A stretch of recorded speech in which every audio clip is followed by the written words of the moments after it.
Hello and welcome to another video from Maths with Lloydie. Today I'm joined with Mrs. Lloydie, who's got Hello. little Miss Lloydie. So Poppy is still up. So you might hear her shouting.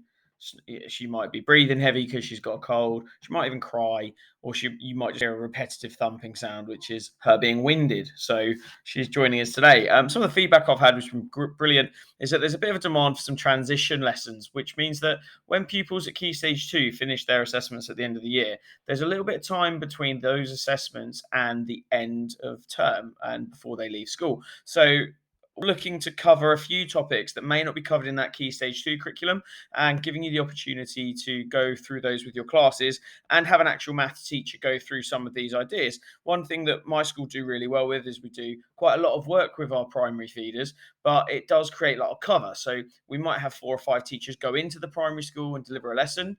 That creates cover. Sometimes the primaries will come up and do some sessions with us. That creates cover. But these lessons won't create the cover, and hopefully they'll be really useful to you. As ever with my videos, I have to give special thanks to some of the resources providers, because otherwise they'll come after me with copyright pitchforks. So the first one is mathspot.com. I love mathspot.com. If any primary school teachers are having a look at this video, and this is the first one that you've looked at that I've made, please look in or search for my teacher tips playlist, because I've done a video on MathSpot on how I use it and what I try to do with it. It's an amazing resource. There is a question generator on there where you can click a few buttons once you know how to do it, and you've constantly got a class activity. It saves so much time for resourcing and allows us professionals to use our time in different ways. Also, Corbett Maths today. I'm not really using any of the work from Corbett Maths on the video, but I will ask you to go to Corbett Maths. There will be a link in the description, so you can click on that, because if you do want to deliver this as a lesson, you can print those resources and have them ready for the pupils. I will at the end show you where those videos are. So let's get into the work. Today we're looking at simplifying ratio. We've got a few lessons, I reckon, on simplifying or using ratio, and we've got 3 questions on the screen where we've been asked to simplify a particular ratio. Now, what I've been saying to the kids that I work in, and maths being like a pyramid, you always sort of go over bits over and over again as you go through the years. I tell the pupils to go through prime numbers and try to divide with these prime numbers if they can't see what that immediate divisor is going to be. Of course, we can look for the highest common factor to divide with, but in general, sometimes it's just hard to spot. So our prime numbers are 2, 3, 5, 7. Don't make a mistake. 11, 13, 17, 19, 23, and then it's 29. It's definitely not 27 because that's 3 times 9. Right, the first one's nice and easy. We can divide both of these numbers by 2. I like to have a ratio with the divider as a bubble below.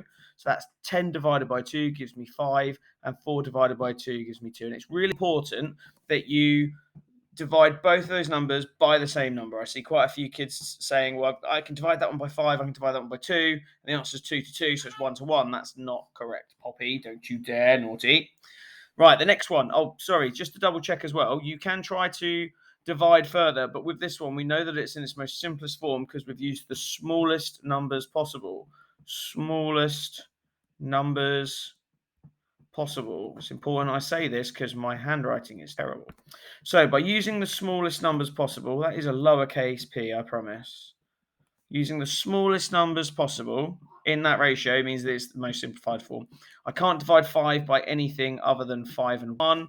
I can only divide 2 by 2 and 1. Yeah, I can divide them both by 1, but if we divide by 1, the numbers will not change. So that is in its most simplest form. All right, B1, simplify 2114. This does not divide by 2, it doesn't divide by 3, and it doesn't divide by 5, but they will both divide by 7. How do I know that?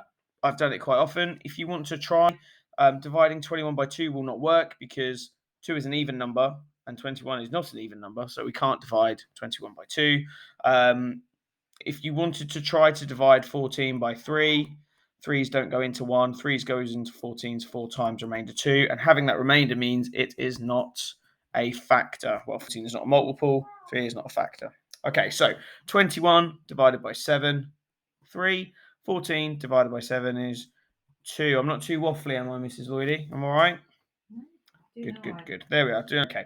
Mrs. Lloyd does work in a primary school, so she's given me immediate feedback on how I'm getting on. Right, 24 to 40. Now, this is where I ask my classes to do a little bit of work. We can see that these numbers are quite big. They probably do divide by a bigger number, and we'll talk about that at the end. But my advice is, if you struggle with this, divide by 2 to begin with. So 24 divided by 2 is 12. 40 divided by 2 is 20. We're going to divide by 2 again because we've got two even numbers. 6 divided by 2 is 6. 20 divided by 2 is 10. Again, I'm left with even numbers, so I can repeat that process and divide by 2. So that's going to give me 3 and 5, and that is my final answer. 3 and 5 do not have a common factor that is not 1. Now, looking back at this, we've divided by 2, 2, and 2. If I multiply those numbers together, that gives me 8. And actually, I could have just divided by 8 from the very beginning, but once we get to spot those higher times tables, it's okay to use. Okay, so using the MathSpot generator, as I said, if you have looked at that MathSpot video, that you'll know where I've got these from. If you haven't, watched that MathSpot video at some point, but have this in front of the class. Now's the opportunity to pause the video and then hit play when you're ready for me to scroll down. Okay, so hopefully the class has had a very good effort at that, and they've tried lots of these. They've hopefully noticed that it got more difficult from bronze to gold. But if we scroll down, we'll have the answers. Whoops, I'm going to hit pause. That's going to give you the opportunity to have the class mark it and then hit play when you're ready. Right, let's move on. So I've made up some other types of questions, and they will come up on the Corbett Maths website that I'm going to put the link in for the description. Simplify 6, 8, and 10. So it looks different. It's got 3 numbers instead of having 2 numbers. The thing with simplifying ratios is if it's got 4 numbers, 5 numbers, 6 numbers, you still do the same process. You just have to check more numbers to see if they've got common factors. Now we know that these are both even, so this is a nice and simple exercise. And we have to divide all 3 of them by 2. So 6 divided by 2 is 3, 8 divided by 2 is 4, and 10 divided by 2 is 5. And that gives me my final answer. Okay, the next ones, I'm going to have to scroll around a little bit for these next two. But let me just scroll up. So it says, write 4 to 5 in the format of 1 to n. So there's a bit of a cheat method for these. No burping, Poppy. Is the hiccups nightmare. Is that we divide by the left number for this one.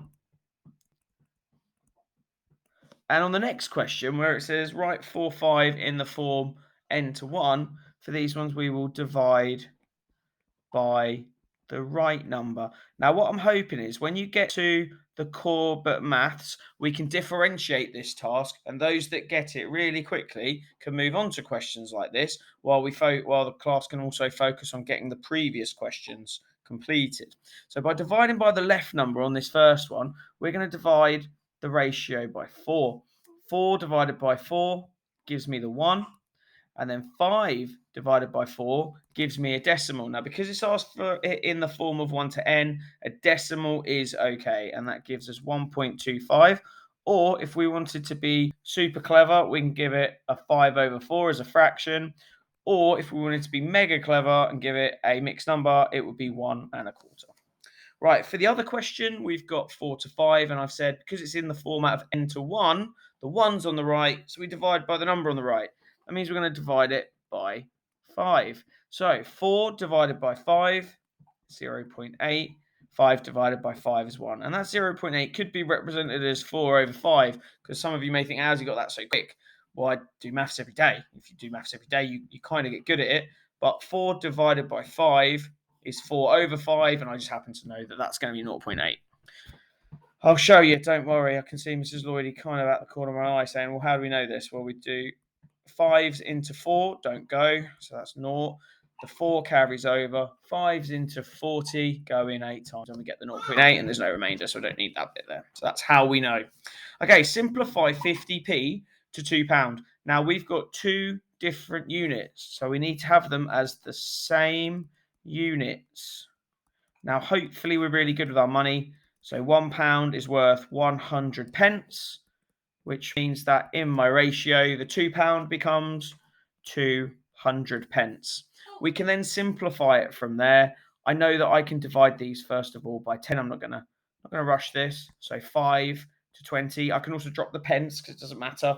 This ratio is going to be universal for the units. And then we divide by 5, giving us 1 to 4. Okay, that's enough from me talking maths. I have put here, now try the Corbett maths task. The link is in the description. So if you've got this far in the lesson, this is where you can click on that link.